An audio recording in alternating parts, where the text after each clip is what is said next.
Este joven sueña con hacer un video viral. Sin embargo, cuando le surge la oportunidad, las cosas se volverán sumamente perturbadoras. ¿Cómo terminó esta historia? A Kevin le gustaba grabar a su novia Iris en todos los momentos que pasaban juntos, y aunque a ella le gustaba al principio, pronto comenzó a molestarle. Kevin también tenía la obsesión de hacer un video viral en internet. Fue así que cierta noche, mientras estaban tranquilos viendo la televisión, notaron una persecución policial. Kevin rápidamente quiso grabarla para hacerse viral. Iris no entendía a qué se debía esa actitud, pero él le aseguró que todo lo que quería era formar parte de algo mucho más grande que él. De esa manera, apenas las patrullas de policía pasaron por delante de su casa, el joven salió detrás de ellas. En la calle todo era confusión y nadie entendía qué ocurría en realidad. Por su parte, Iris se quedó dentro de la vivienda mirando su teléfono, en el cual vio algo extraño, algo que la retenía y de alguna manera parecía infectarla. La joven salió a la calle y Kevin vio cómo poco a poco se alejaba. Ella no atendía a los llamados de su novio. Mientras tanto, un policía intentaba poner orden en el lugar sin que nadie pudiera saber cómo. El camión que generó la persecución volvió a pasar llevándose por delante al policía y capturando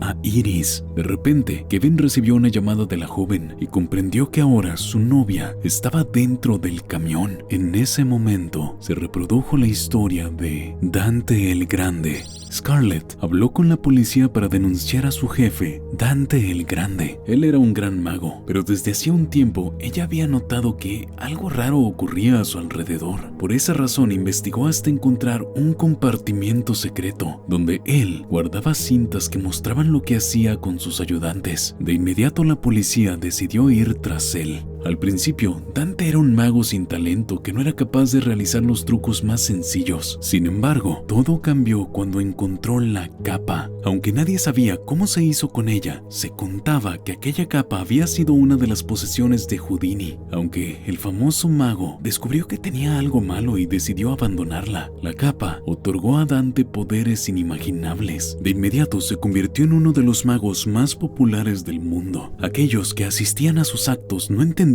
cómo se realizaban los trucos, pero eso no importaba, ya que al parecer, con Dante, la magia era real. Después de un tiempo, Dante se dio cuenta de que el poder que le era otorgado no era gratuito. Algo vivía en el interior de la capa, algo oscuro, ancestral, y ese algo tenía hambre. Para saciar el apetito del maligno ser, el mago comenzó a alimentarlo con sus ayudantes. Las jóvenes, inconscientes de lo que les iba a ocurrir, pasaban la noche con Dante, y cuando las veía vulnerables, el hombre lanzaba la capa por encima de ellas, dejando que el ser maligno hiciera todo el trabajo. Poco a poco se corrió la voz de que algo extraño ocurría alrededor de Dante, aunque esto no le impidió a Scarlett buscar trabajo con él. Ella todo lo que quería era aprender los trucos que Dante realizaba. Él, poco a poco, comenzó a experimentar sentimientos por ella. Debido a esto, la invitó a salir, pero la joven aún continuaba en contacto con su exnovio, por lo que prefirió mantener la relación como algo estrictamente profesional. No fue hasta que su ex la golpeó en el rostro que Dante intervino. En una de las cintas que la policía incautó, se vio cómo el mago, utilizando su capa, apareció ante el ex de Scarlett y se lo dio al demonio como alimento. Con todas las evidencias en sus manos, la policía armó un gran operativo para capturar a Dante. Sin embargo, al tenerlo en sus manos, el mago se las ideó para escapar. De igual manera, atrajo hasta el teatro donde trabajaba a Scarlett para confrontarla. Él intentó explicarle a la joven lo que ocurría, pero ella no quiso creerle. Pese a ello, no tuvieron mucho tiempo para hablar, ya que la policía localizó al mago. Este no se iría sin pelear y por ello utilizó todo el poder de la capa para acabar de las maneras más crueles con las fuerzas de la ley. En un momento, cuando Dante se transformó en uno de los policías para escapar, Scarlett aprovechó para robarle la capa. De inmediato se dio cuenta del poder con que contaba, pero Dante luchó con todas sus fuerzas para recuperarla. La joven lo intentó por todos los medios, incluso parecía que la capa le respondía. No obstante, el conocimiento que tenía Dante sobre ella Marta era demasiado grande y superaba al de Scarlett. Por eso logró reducirla en medio del teatro. Cuando estaba a punto de entregarla al demonio para que éste se alimentara, Scarlett utilizó uno de los trucos que le enseñó Dante para atarle los pies y brindarlo al demonio dentro de la capa. El sacrificio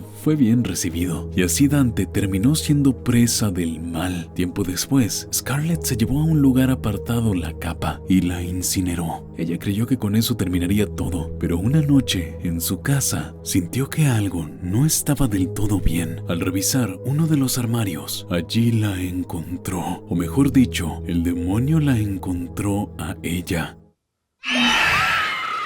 De vuelta en la ciudad, Kevin tomó su bicicleta y comenzó a perseguir al vehículo que llevaba a Iris en su interior. Al mismo tiempo, en los teléfonos de las personas comenzaron a aparecer videos de las cintas VHS de las películas pasadas, y quienes los veían empezaban a sangrar de la nariz como si los videos los infectaran. A medida que se desarrollaba la persecución, todos los transeúntes decidieron grabar lo sucedido. Kevin intentó pedir ayuda a un grupo de ciclistas que también seguían la persecución. Uno de ellos fue arrollado por el camión que perseguían. El joven quedó colgado del coche hasta el punto de que la fricción con el asfalto lo dejó de manera terrible. Al ver que nadie podía ayudarlo, Kevin continuó la persecución en soledad, con la única idea de salvar a Iris. En ese instante se reprodujo la historia llamada Monstruos Paralelos. Después de semanas de trabajo, Alfonso había conseguido lo que creía imposible: crear una máquina que conectaba mundos paralelos. Decidido a probarla, antes se aseguró de que su esposa, Marta, se encontrara dormida en la cama para no molestarla. Una vez comprobado, dio inicio al experimento. Para su sorpresa, desde el otro mundo apareció el otro Alfonso que, al igual que él, había realizado el mismo experimento. Ninguno de los dos era capaz de creer que hubiera funcionado. De inmediato, Alfonso I le propuso a Alfonso II que cambiaran el mundo por 15 minutos. Después de pasado ese tiempo, ambos deberían volver a sus respectivas realidades. Ambos estuvieron de acuerdo con el trato, aunque antes se advirtieron de no molestar a sus respectivas mujeres. Así comenzaron a investigar. Alfonso I subió desde el sótano al primer piso y lo primero que descubrió fue que en la pared había una fotografía extraña en la que se veía una bolsa colgando sobre lo que parecían símbolos paganos. Por su parte, Alfonso II descubrió en el mismo lugar una fotografía de Alfonso I y Marta el día de su boda. Él no entendió qué representaba aquello e incluso le pareció gracioso. Continuando con su recorrido, Alfonso I se cruzó con Marta II, que parecía preparada para una pequeña reunión. La mujer se sorprendió porque él le había dicho que no participaría, aunque se alegró de que al final hubiera decidido asistir. Ella lo llevó junto a dos jóvenes que harían parte de la ceremonia que había preparado. Por su lado, Alfonso II, sin hacerle caso a su contraparte, decidió investigar en la habitación donde Marta I dormía. En ese momento, Alfonso I y los demás se trasladaron a la sala de la casa para iniciar con la ceremonia. Delante de él estaba la misma bolsa pendiendo del techo y los símbolos paganos que vio en la foto. Además, en la TV se reproducía un film donde se mostraba cómo incineraban a una persona. Todos miraron a Alfonso I para que iniciara con el rito, pero él no sabía qué hacer. La incomodidad que mostró hizo entender a los jóvenes que lo acompañaban que era mejor partir del lugar. Marta II no entendió qué ocurría y una vez que quedaron solos le recriminó que había arruinado su noche. Por su parte, Alfonso II tomó su teléfono y comenzó a realizar fotos de Marta I mientras dormía. Alfonso I en ese instante se dio cuenta de que algo volaba sobre sus cabezas. Él quiso saber qué era aquello y al salir de la calle se dio cuenta de que era un dirigible con una enorme cruz invertida. Afuera también se encontró con los dos jóvenes que acompañaban a su esposa. Ellos creyeron que Alfonso I había cambiado de opinión sobre el ritual, pero al darse cuenta de que los estaba grabando, se molestaron mucho y comenzaron a perseguirlo. Alfonso I notó que los rostros de los jóvenes cambiaron. Ahora sus ojos y boca brillaban, como si dentro de ellos habitara algo siniestro. En su casa, los ojos de Alfonso II también se habían encendido, sintiéndose atraído por Marta I.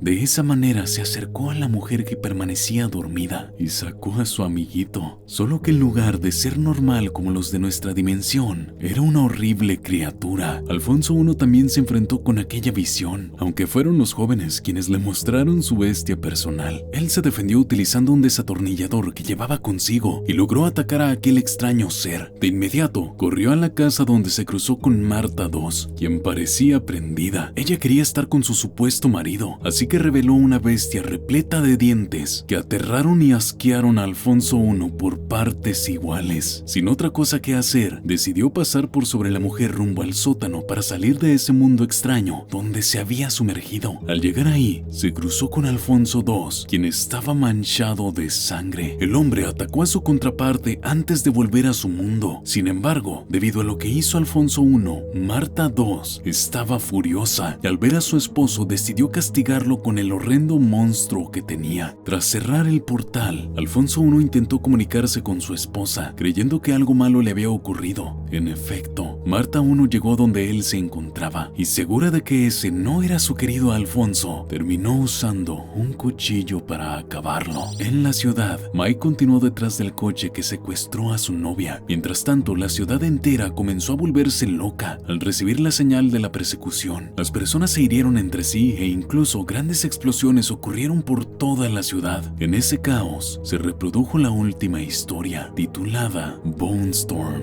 Un grupo de amigos que recorrían las calles en sus patinetas contrató a un joven para que los filmara mientras realizaban sus trucos. Ellos querían un producto que los volviera populares en internet y para ello no les importaba poner su seguridad en riesgo con tal de tener la toma perfecta. Cuando se dieron cuenta de que no tendrían la opción de cumplir su objetivo dentro de su ciudad, se dispusieron a trasladarse hasta la ciudad mexicana de Tijuana, donde uno de ellos aseguraba conocer un lugar excelente para patinar. Sin detenerse a pensar un momento en su plan, el grupo de jóvenes se dirigió hasta Tijuana. Al llegar, lo primero que hicieron fue ingresar a una tienda de venta de pólvora, donde adquirieron algunos petardos que más tarde utilizarían. Tras esto, se encaminaron al lugar acordado, pero antes de llegar, en el camino se cruzaron con una mujer misteriosa que no les prestó la menor atención. Ellos no le dieron importancia y siguieron caminando hasta arribar a su destino. El lugar era un enorme desagüe donde podían patinar sin que nadie les dijera nada. No obstante, ninguno de ellos notó que, pintados en el suelo, había una serie de símbolos extraños. No fue hasta que uno resbaló y se golpeó contra el suelo, dejando correr un poco de sangre sobre aquellos dibujos, que el apocalipsis se lanzó sobre ellos. De la nada apareció la mujer que se habían encontrado en el camino, y junto a ella, un grupo de hombres vestidos con túnicas. Uno de los jóvenes se acercó a ella, pero la joven no respondió a sus preguntas, sino que lo atacó. El resto del grupo entendió que debían luchar por su vida, o de lo contrario terminarían siendo víctimas de los sectarios. De esa forma comenzó una lucha por su supervivencia. Usando sus patinetas y un arma que uno de ellos había llevado, lograron darle batalla a los extraños que los atacaban. Sin embargo, entre el caos que los envolvía, los jóvenes pudieron ver que el objetivo de los sectarios era llevárselos hasta lo profundo de las alcantarillas para sacrificarlos en honor a un dios antiguo y maligno. Al lugar llegó la policía mexicana, aunque al parecer ellos sabían que no debían meterse con los sectarios. Por eso huyeron del lugar sin ayudar a los jóvenes. Mientras tanto, después de una larga batalla, los integrantes de la secta se encontraban tirados por el suelo. Muchos de ellos habían perdido partes de su cuerpo, aunque aquello no les impidió levantarse de nuevo ante la mirada aterrada de los jóvenes. Cada uno de ellos vio que ahora los sectarios tenían el cráneo completamente descubierto, como si la carne los hubiera abandonado por completo. Los jóvenes comprendieron que la única opción que tenían era seguir huyendo sobre sus patinetas mientras eran perseguidos por los esqueletos. De esa manera, bajo el sol abrasador de México, los chicos no se detuvieron por ningún motivo. En la ciudad, Mike tampoco se detuvo. Él sabía que debía alcanzar al camión que llevaba a su novia en el interior. Mientras intentaba alcanzarlo, la ciudad se sumergió en la locura. Las personas perdieron el conocimiento por la transmisión de la persecución. En un taxi, una joven planeaba la venganza contra el hombre que había comprado un video donde ella parecía sin ropa y lo había subido a internet. Ella quería que él sufriera la misma humillación que vivió al ver su privacidad ante los ojos del mundo entero. Pero antes de cumplir su objetivo, el vehículo fue arrollado, acabando con todos en su interior. En ese momento, Mike se introdujo en las calles más oscuras y peligrosas de la ciudad. Hasta allí había llegado el camión revelación que, tras dejar a la policía atrás, lo esperaba con la puerta abierta. En su interior, el joven solo encontró varios televisores en donde se reproducía la imagen de su novia. Iris le pidió que subiera la transmisión a internet. Así todos en el planeta podrían ver cada uno de los videos de estas 3 primeras películas. Mike no entendió qué estaba diciendo y no quiso subir los videos, ya que eso causaría daño a las personas. La joven comenzó a golpearse la cabeza ante la mirada impotente de su novio. Él entendió que debía obedecerla. Junto al televisor donde aparecía la joven, había un botón que le permitiría subir la transmisión viral, con la cual él podría ser parte de algo mucho más grande. Al hacerlo, Iris desapareció de la pantalla. Mike salió del vehículo sin saber qué estaba ocurriendo. Con un teléfono en la boca, encontró a Iris. El cuerpo de la joven, claramente sin vida, lo esperaba para hacerle compañía en ese nuevo mundo que juntos habían creado. Aparte, pronto notó que él también había comenzado a sangrar de la nariz.